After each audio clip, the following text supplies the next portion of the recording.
नमस्कार। शिक्षा कोचिंग ठाकुरगंज से मैं प्रदीप दत्ता आप सभी का अभिनंदन करता हूं, स्वागत करता हूं। जैसे कि मैंने आपसे कहा था कि आप घर पर रहे, सुरक्षित रहे और आपके पढ़ाई को कंटिन्यू रखने के लिए जो ऑनलाइन क्लास की व्यवस्था हमने की थी, इसी को आगे बढ़ाते हुए आज हम लोग क्लास 10th में जो पहला चैप्टर है बायो का, जय प्रक्रम, उस पे हम लोग चर्चा करेंगे, उसको हम लोग समझेंगे। आप लोग ध्यान से सुनिए। पूरे विषय को सुनने के बाद अगर आपके मन में कोई सवाल हो तो आप हमसे संपर्क स्थापित कर सकते हैं। तो पहले हम लोग समझ लेते हैं कि जय प्रक्रम है क्या। दरअसल जय प्रक्रम कोई एक प्रक्रिया नहीं है। सभी प्रकार के जीव, चाहे एक कोशिकीय जीव हो या बहुकोशिकीय जीव, सभी प्रकार के जीव को जीवित रहने के लिए उसके अंतर्गत या उसके अंदर कई अलग अलग प्रकार की क्रियाएं होती है, प्रक्रिया होती है। इन्हीं सभी क्रियाओं को सम्मिलित रूप से हम लोग जय प्रक्रम कहते हैं। यह अत्यंत आवश्यक क्रिया है और यह जय प्रक्रम ही है जो सजीव और निर्जीव में अंतर को स्पष्ट करता है। यह सजीव के अंदर होने वाले मूलभूत क्रियाएं हैं और ये 4 अलग अलग क्रियाओं के सम्मिलित रूप है, जिसमें पहला है पोषण, फिर है श्वसन, परिवहन और उत्सर्जन। तो पहले हम लोग समझेंगे पोषण, कि पोषण क्या होता है। जैसे कि हम लोग जानते हैं कि किसी भी जीव को जीवित रहने के लिए उसे लगातार ऊर्जा की आवश्यकता होती है, चाहे वो कैसा भी जीव क्यों ना हो। एक कोशिकीय जीव हो, बहुकोशिकीय जीव हो, पेड़ पौधे भी हो, क्योंकि पेड़ पौधे भी को भी हम जीव के श्रेणी में ही रखते हैं। सभी को निरंतर लगातार ऊर्जा की आवश्यकता होती है। ये ऊर्जा उसे कहां से प्राप्त होता है? सभी प्रकार के जीव को ऊर्जा चाहिए, तो जीवों में एक विशेष क्रिया होती है जिसको हम पोषण कहते हैं, और पोषण के अंतर्गत ही जीव अपने लिए आवश्यक ऊर्जा को प्राप्त करता है। जैसे आप इसको इस तरह से समझे कि जैसे जब तक किसी बाइक में आप पेट्रोल ना डालें, किसी गाड़ी में आप डीजल ना डालें, तब तक उसमें गति नहीं हो सकती, तब तक बाइक चल नहीं सकता है, गाड़ी चल नहीं सकती। क्योंकि सभी प्रकार की चीजों में गति उत्पन्न करने के लिए हमें ऊर्जा की आवश्यकता होती है। ठीक उसी प्रकार से हमारे शरीर के अंदर भी कई क्रियाएं होती है और हम अपने दैनिक जीवन में कई क्रियाओं को लगातार निरंतर करते रहते हैं, जिसके लिए हमें ऊर्जा की आवश्यकता होती है। पोषण के अंतर्गत हम भोजन को प्राप्त करते हैं। हमारे शरीर के अंदर भोजन का पाचन होता है और पाचन के उपरांत हमारा शरीर भोजन से कुछ पोषक तत्वों को प्राप्त करती है, और इन पोषक तत्वों में सबसे महत्वपूर्ण जो तत्व है वो है कार्बोहाइड्रेट। वैसे तो भोजन के अलग अलग अवयव होते हैं, जिसमें कार्बोहाइड्रेट है, प्रोटीन है, वसा है, विटामिन है, खनिज लवण और जल है।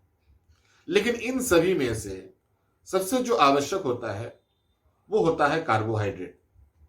यही कार्बोहाइड्रेट हमारे शरीर में ऊर्जा प्रदान करता है। तो इस प्रकार से हम समझ सकते हैं कि पोषण के अंतर्गत हमारे शरीर के अंदर ऊर्जा की प्राप्ति होती है, और हमारे शरीर के अंदर जो लगातार कोशिकाओं का विखंडन होता है, जो कोशिकाएं नष्ट होती है, टूट फूट होता है, ऐसे कोशिकाओं के निर्माण के लिए हमें लगातार प्रोटीन की आवश्यकता होती है। तो पोषण के माध्यम से मुख्य तौर पर हमें कार्बोहाइड्रेट अर्थात ऊर्जा, और दूसरा हमारे शरीर के अंदर कोशिकाओं के टूट फूट के मरम्मत के लिए और नई कोशिकाओं के वृद्धि और विकास के लिए हमारे शरीर में लगातार प्रोटीन की आवश्यकता होती है, जो हमें पोषण से प्राप्त होता है। आया समझ में? सभी प्रकार के जीव में इसलिए पोषण अनिवार्य भी है।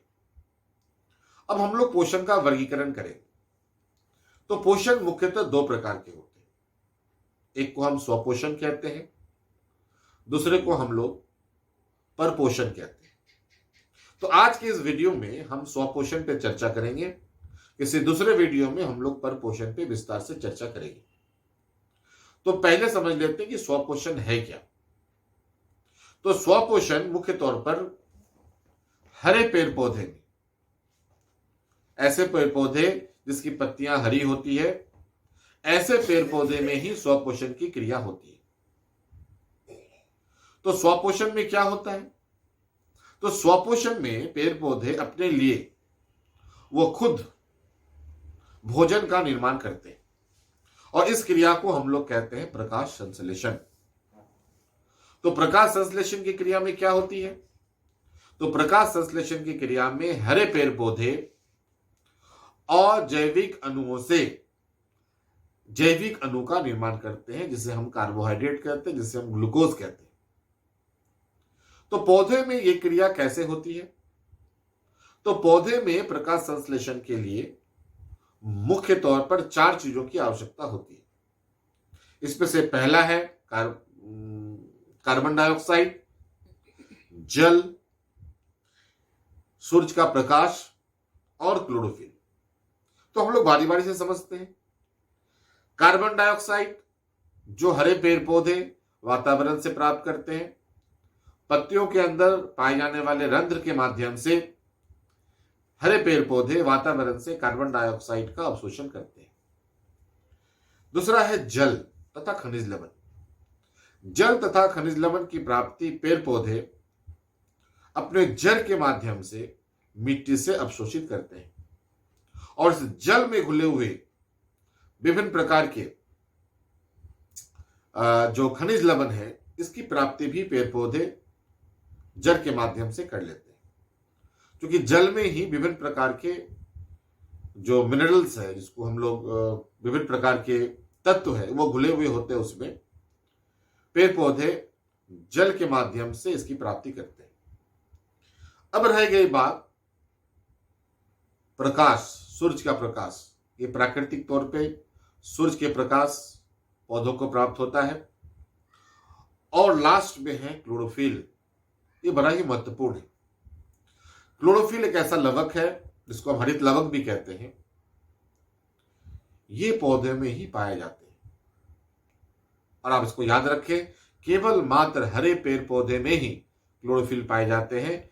इसीलिए केवल हरे पेड़ पौधे ही अपने लिए भोजन का निर्माण कर सकते हैं। जिस पौधे में हरी पत्तियां नहीं होती है या जिस पौधे के तना जो है वो हरा रंग का नहीं होता है, ऐसे पौधे अपने लिए भोजन का निर्माण नहीं कर सकते। अब हमें समझना है कि पेड़ पौधे भोजन का निर्माण कैसे करते हैं। हरे पेड़ पौधे भोजन का निर्माण कैसे करते हैं? तो जैसा कि हमने कहा, 4 चीज की आवश्यकता होती है और इन 4 चीजों से, इसमें से क्लोरोफिल का एक महत्वपूर्ण कार्य होता है। क्लोरोफिल सूरज के प्रकाश से विकिरण ऊर्जा को प्राप्त कर कार्बोहाइड्रेट, जो एक रासायनिक यौगिक है, उसके अंदर ऊर्जा को संचित कर देता है। आप तो समझ सकते हैं कि जैसे आपके घर में आपको चाय बनानी हो, चाय पत्ती हो, दूध हो, पानी हो, गैस हो, लेकिन जब तक आपके पास बर्तन नहीं होगी तब तक आप चाय नहीं बना सकते। लेकिन आपको यह भी समझना होगा कि चाय को पीते समय आप बर्तन का आपके लिए कोई उपयोग नहीं होता है। तो बर्तन करता क्या है? दरअसल बर्तन उष्मा को अवशोषित करता है और इसी उष्मा का अवशोषण पुनः जल द्वारा की जाती है और इसी से चाय का निर्माण होता है। ठीक उसी प्रकार से ये जो क्लोरोफिल है, ये सूरज के प्रकाश से विकिरण ऊर्जा को प्राप्त करता है और पेड़ पौधे कार्बन डाइऑक्साइड और जल की मदद से जो कार्बोहाइड्रेट का निर्माण करता है, एक कार्बनिक यौगिक का निर्माण करता है। इसी कार्बनिक यौगिक के अंदर इस विकिरण ऊर्जा को इसके अंदर संचित कर देता है। अब पेड़ पौधे जब भोजन का निर्माण करते हैं तो उसके अंदर कार्बोहाइड्रेट स्टार्च के रूप में जमा हो जाता है। इसीलिए जब पेड़ पौधे को लगातार 2-3 दिन तक अगर उसको भोजन बनाने की अगर वो भोजन न बना सके, ऐसी स्थिति में पेड़ पौधे के अंदर जो स्टार्च के रूप में ऊर्जा जो संचित होती है, वो उसका उपयोग 2 से 3 दिन तक कर सकता है। आपको समझ में आ गया प्रकाश संश्लेषण क्या है? तो प्रकाश संश्लेषण पौधों में भोजन निर्माण या भोजन को बनाने का जो क्रिया है, उसको हम लोग कहते हैं प्रकाश संश्लेषण। प्रकाश संश्लेषण के लिए आवश्यक चीजें क्या क्या है? तो प्रकाश संश्लेषण के लिए 4 चीजों की आवश्यकता होती है। पहला है कार्बन डाइऑक्साइड, दूसरा जल तथा खनिज लवण, तीसरा सूर्य का प्रकाश, चौथा क्लोरोफिल। तो क्लोरोफिल की क्या उपयोगिता है आपको समझ में आ गया? ठीक है। ऐसे पेड़ पौधे जिसमें क्लोरोफिल नहीं होते हैं, वो अपने लिए भोजन का निर्माण नहीं कर सकते हैं, ये स्वपोषी के श्रेणी में नहीं होता है।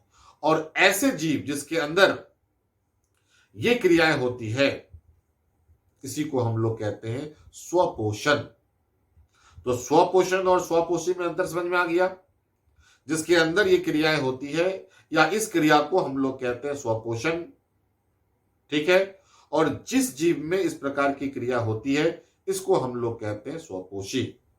और मैं एक बात और बता दूं कि पेड़ पौधे प्रकाश संश्लेषण के उपरांत ऑक्सीजन का या ऑक्सीजन को मुक्त करता है, और साथ में कुछ जलवाष्प को भी मुक्त करता है।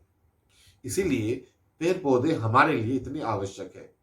दरअसल पेड़ पौधे वातावरण से कार्बन डाइऑक्साइड का अवशोषण करते हैं, और उसके बदले में क्या करते हैं? वातावरण में ऑक्सीजन को मुक्त करते हैं। तो आप समझ सकते हैं कि पेड़ पौधे जो है, एक प्राकृतिक तौर पर ऑक्सीजन को बनाने का एक फैक्ट्री है। ठीक है। और ये लगातार हमारे वातावरण में ऑक्सीजन और कार्बन डाइऑक्साइड का जो संतुलन है, उसको वो बनाए रखता है। इसलिए हम कहते हैं कि पेड़ पौधे हमारे लिए बहुत ही उपयोग है। ठीक है। और सरकार भी कहती है कि अधिक से अधिक पेड़ पौधे लगाए, पेड़ पौधे की कटाई भी कम करें। इसका कारण यह है कि पेड़ पौधे के द्वारा ही छोड़े गए ऑक्सीजन का उपयोग हम लोग करते हैं। इसलिए पेड़ पौधे अगर होंगे तो हमें लगातार पर्याप्त मात्रा में ऑक्सीजन की प्राप्ति होती रहेगी। अगर इस पृथ्वी में पेड़ पौधे कम होंगे तो हमें ऑक्सीजन को मिलने में परेशानी होगी, दिक्कत होगी। ठीक है। तो पहला दिन था, हमने पोषण के बारे में आप लोगों को बताया, जय प्रक्रम के बारे में बताया, और पोषण में भी हम लोग स्वपोषण पे चर्चा की। हाँ, बहुत सारे पौधे ऐसे हैं जिसके अंदर स्वपोषण की क्रिया नहीं होती है ना। जैसे कुछ खास तौर पे जिसको हम लोग कहते हैं गोबर छत्ता, जिसको हम लोग कहते हैं और भी कुछ अमरबेल है ना। कुछ ऐसे भी पेड़ पौधे होते हैं जिसके अंदर स्वपोषण की क्रिया नहीं होती है। तो आप ध्यान रखिएगा, ऐसे पेड़ पौधे के पत्तियों का रंग, तना का रंग हरा नहीं होता है। केवल मात्र ऐसे पेड़ पौधे जिसके पत्तियों का रंग हरा होता है, ऐसे पेड़ पौधे में ही क्लोरोफिल पाए जाते हैं, और ऐसे पेड़ पौधे ही अपने लिए भोजन का निर्माण करते हैं। आ गया समझ में? अगर आपको कोई भी सवाल पूछना हो तो आप हमसे पूछ सकते हैं। ठीक है। घर रहिए, सुरक्षित रहिए। धन्यवाद। Thank you.